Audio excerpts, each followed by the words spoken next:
We have this opportunity that we wouldn't have had years ago to ship a game and then really collaborate with people outside the studio to figure out like what is the best version of that. Honestly, yeah, like we're building something the community has been asking for, and it's accumulation of everything that we believe the game needs to be. The upside to that is we're not holding anything back. All the feedback we've heard for the last year is, this is it, it's in Forsaken.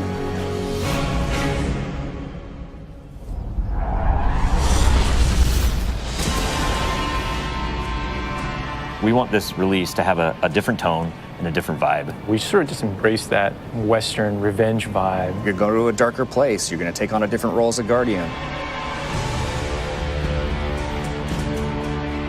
A barren landscape with like the asteroid vibe with like tumbleweeds. And I mean, that just sounded cool.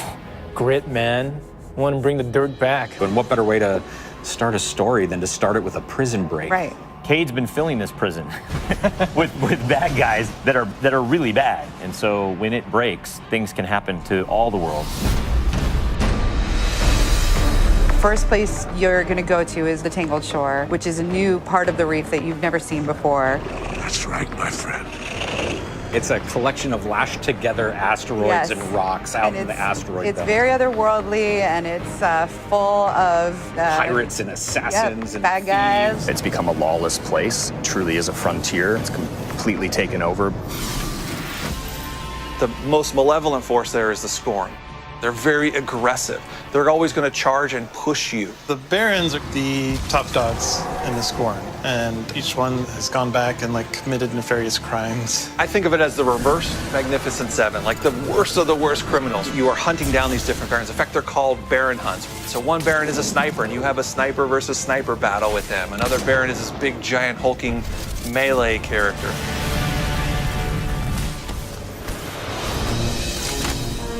One of the things we're most excited about is the new weapon system. Hey, if you like Destiny 2, great, play that way. But if you like Destiny 1, great, play that way. But if you're crazy, why not 3 shotguns, right? Just for the fun of it. We need to have as many ways as possible, and then we need to have people fighting about it. Like, no, man, you f***ed up, you're taking the wrong weapons, or can I say?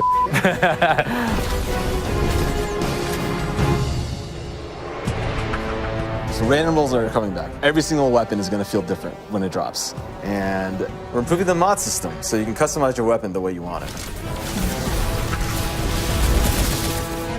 We've got a whole new masterwork style system coming together where you actually are able to kind of move your levels up over time. And so there's investment back on the weapons again.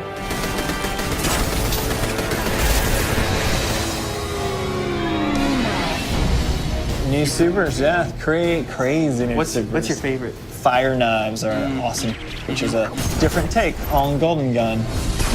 We took a lot of inspiration from Rise of Iron, cast that thing. You got a huge hammer now, and you slam that thing down, and it sends out this fire in front of you that then creates a fire tornado. We gotta take it to the next level, you know? The idea that anyone who plays, however they play, they're gonna have some new way to engage. Yeah. I'm in love with the new Void Warlock teleportation that's like super anime, just like We've been having great games with the Arc Warlock. Basically cast this thing, he pulls back. Yeah, and it's gonna break the game, and I think that's amazing, yeah. You know? We also wanted a new weapon type that felt meaningful, so we came up with a bow and arrow, which seems kind of crazy, but when you use it, you feel like godlike. It is utilitarian, it's fantastical, it's also sci-fi. So we have a short range bow, we have a medium range bow, we have a long range bow. We built this guy, which is like supposed to be super techy. You're like, why would you ever choose a bow in a game that has an automatic, machine gun? But boy, it's deadly. I mean, that's a nice machine gun you got there, buddy, but right, and then it's done. The biggest thing for me going into production on this game was like a new way to play, a new thing to do that like is new to Destiny. Let's see what we've got. We want to be able to give players what they want, but also surprise them. Gambit is a brand new mode. Destiny begs to marry PvE and PvP together. It's like adding bacon to peanut butter and jelly. You start off being able to see the other team that you're going to compete against, so you can taunt each other, you can emote. Each team is in their own separate arena, and they're being assaulted by combatants.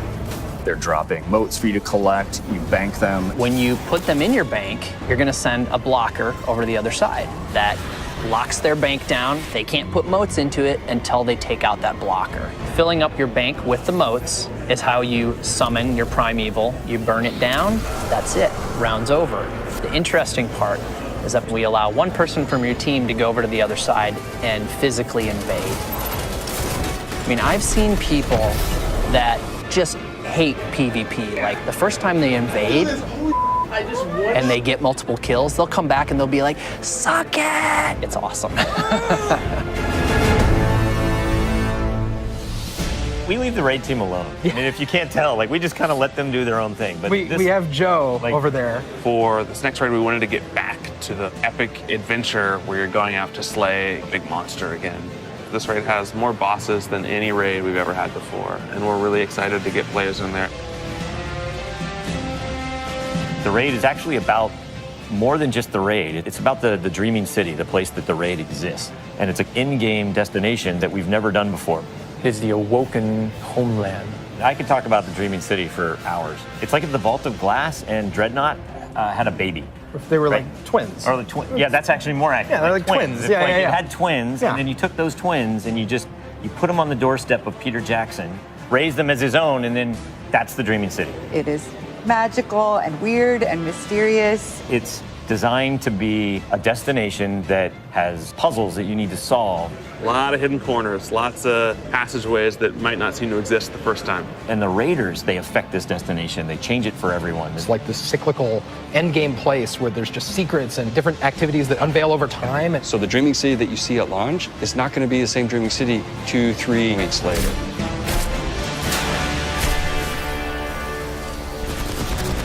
So with every design decision we made for the Forsaken, like the first thing we ask is, how will the community react to this? Players want their investment in Destiny to matter, and they want to be able to see that reflected in the content. We knew we wanted to do something for the collectors in our game. So we built a feature called the Collections. It's a way for you to track all the items that you can go out and acquire.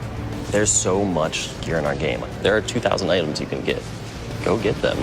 You can look at sets and you can say, I haven't filled out this set. What do I have to do to go get it? If I want to find like how many guns in the world, I can actually go look now. We also had a triumphs thing, which is just acknowledging your achievement. It like ties into records, it ties into lore. It's a thing that can help you drive like, hey, I want to do that. And if I do those things, I can get a title. Like I can have a title floating over my name that says that I'm a god or whatever. Not me, like you. We wanted Forsaken to feel like a game that never ends. So we're going to reinforce the hobby and make the experience something that can be played night over night. We're changing the weapon slots. We're changing how the pursuits work. We're adding new features like the collections and the triumphs. We built Gambit. We've got a whole bunch of new weapons to chase, exotics that are really powerful. We have Lisa focusing on some sweet new exotic armor. Maybe we gone overboard, like dialed it too high. Ore to go out there and collect in the world, exotic armor pieces to go out there and hunt. We're working on armor perks, random rolls, new mod system, new subclass paths.